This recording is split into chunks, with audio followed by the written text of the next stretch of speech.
What's up, sons? It's Blind Rod with Son of a Tech once again. Today we have yet another talking head video. Today we're going to be talking about why I stopped mining on Crazy Pool. Of course, after we talked about how to find the best mining pools to mine to, the most profitable ones, and why Crazy Pool is not panning out to be the best in this particular case, some other options, what I'm looking at in the future, and what else we are testing out right after a word from our sponsor. Today's sponsor is myself. To support the channel, click the join button below the video and you will get access to our privately hosted Rocket Chat. Selecting the $1.99 option will get you access, and after that you need to head over to the membership tab, scroll down, and expand out your membership perks. Find the section for connecting on social media, and in that section there will be a secret registration URL to join Rocket Chat, where you can sign up to enjoy talking with other cryptocurrency enthusiasts and miners without spammers, scammers, or bots. All right, so let's hop right into it. Last week, I showed you guys this website, miningpoolsprofits.com. And basically what it does is calculate out the rewards, etc., to determine which are the most profitable pools currently out. So it has a few different things to take a look at, which is going to be your shares and invalid share or stale and invalid shares percentage. So, you can put in a 0.1% and it'll reduce it. And this is largely going to be dependent on your latency to the pool. So once again, I just want to clarify, if you guys are looking for the most profitable pools, in a lot of cases, the most profitable pool for you is not going to be the most profitable pool for me. And that's why we can't really determine that. And that has to do with your connection to any given pool. So it's important to watch my how to determine pool latency video to basically get an idea of what pool might be best for you. The lower the latency, though, is typically going to be the best. There is kind of a limit where at a certain point, it doesn't matter if it's lower. But there's other things that do come into play with, of course, stale and invalid shares. Overclocks is going to be one. So if you're getting a lot of invalid shares, make sure you check your overclocks. Stale shares are primarily going to be the latency, but essentially you want to focus on that over everything else. And then let's go ahead and get into some more of this. So if you take a look at the last 56 days, it's still Crazy Pool. Last 28 days, it's still Crazy Pool. Last 21 days, still Crazy Pool. Last 14 days, which is 2 weeks, and last 7 days, it starts to change. And you have basically Flex Pool taking the lead, with Ethermine taking second and 2 miners in third. If you take a look at the last 3 days, Easel Pool has kind of taken kind of a huge rise here as far as profitability. And what's interesting about that one is, from what I can tell, this isn't calculating the Zilliqa rewards on top of that. So it actually may be one that you want to take a look at. And that is because I was just on Around the Blockchain right before I recorded this, and they are talking up Zilliqa.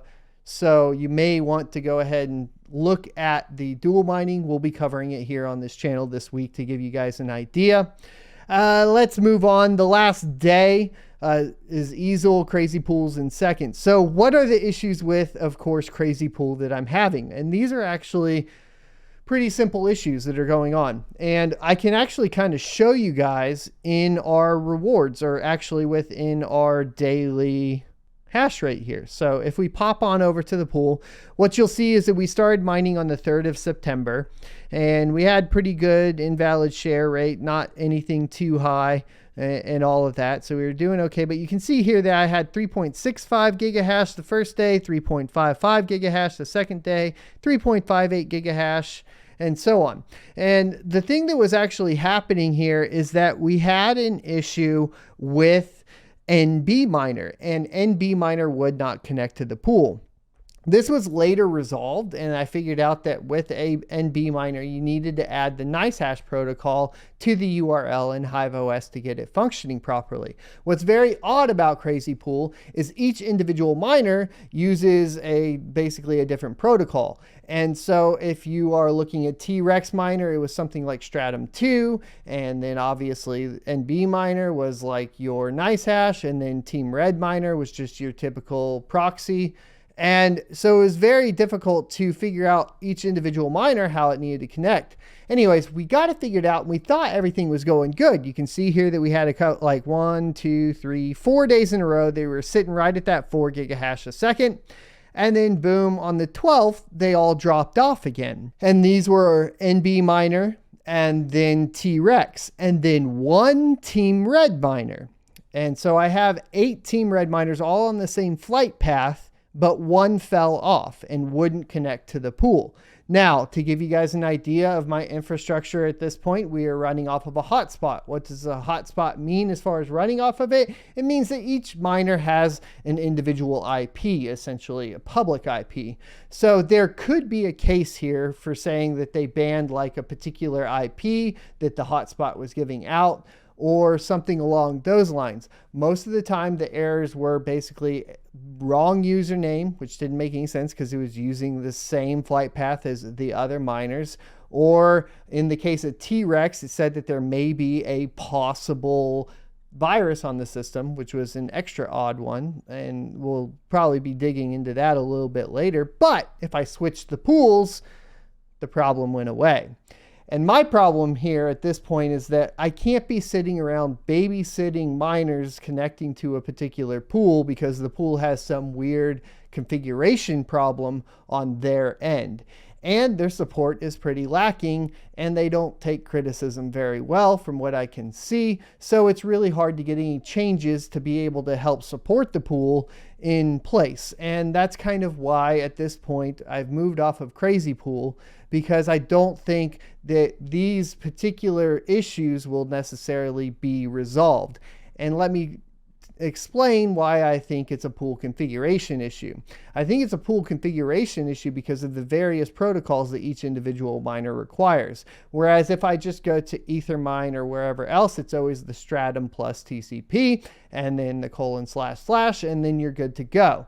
The only pool that differs in this, and it differs on each individual miner, is Crazy Pool, which tells me something weird is going on with the configuration of the pool.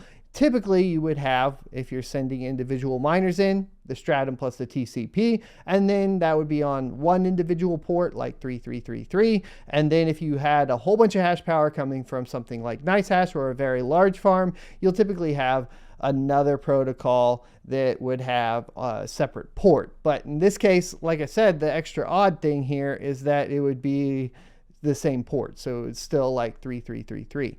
For whatever reason, this is just going to be a continual problem from what I can tell on Crazy Pool, because we had it the first 4 days and then we thought we resolved it and then it just kicked some stuff off. So at this point, I don't really have time to babysit that all week, and it definitely has put me way behind as far as making content as well. So we've moved to pools. So which pool have I moved to? Well, if I take a look, of course, at mining pool profits, it seems like FlexPool is, doing pretty good for the most part, right? They are number 3 on the last 3 days. They're number 1 for the last week. They're number 2 for the last 14 days. And I've mined to FlexPool before, so I already have some settings put into place there. The only downside here is they do have a 10% MEV fee. Not different from Easel though at this point. And then we could, of course, look at Ethermine again later on.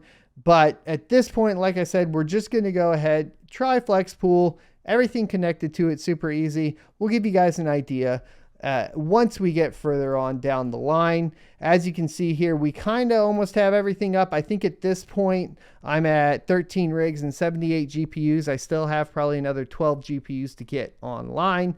And we're sitting around, 3.957 gigahash. I am working actually on this 3080 Ti rig here. I was playing around. I think I pushed this card a little bit too far memory-wise. So I'll be getting that figured out here later down the line, probably this evening, and then we'll go through that. But right now, by the way, NB miner versus LOL miner, we're going to be talking about that tomorrow. This is actually NB miner, and on the 3080 Ti with these overclock settings, we're sitting pretty at 82.87 megahash a second. So don't be afraid of 3080 Ti's right now. All right, so there you go. That's why I'm not mining the Crazy Pool anymore. I'd like to hear your experiences for Crazy Pool down in the comment section below. Is this something that's pretty common for a lot of people? Did you figure out using their Discord that you needed to change, of course, the URL depending on which miner you were using? Once you did that, were you pretty good to go, or did you start having rigs fall off as well? I'm interested to know, and definitely need to let this issue be known to about as many people as we can. We're going to try out FlexPool for a week or so, hopefully longer than that, and then we'll let you guys know where that sits, and then look forward to the dual mining with ETH and ZIL coming up here this week as well. I think that one's going to be an important one, especially when I listen to trading channels and they are talking about a particular proof of work coin, especially one that's a smaller cap, whether that be Ergo, which has been getting a lot of kind of hype behind it as well. ZIL, you can basically do dual mining with. It's sort of. It does stop mining Ethereum for a second in about 1 to 3 minutes, I believe, is how long it takes for the block to finish in ZIL, but it is another option. So we'll take a look at it. Hope this video is helpful. Please leave a like, comment, subscribe, and I will see you next Tuesday. If you enjoyed this video, be sure to subscribe to see more. Also, you can check out this playlist for more content talking about cryptocurrency.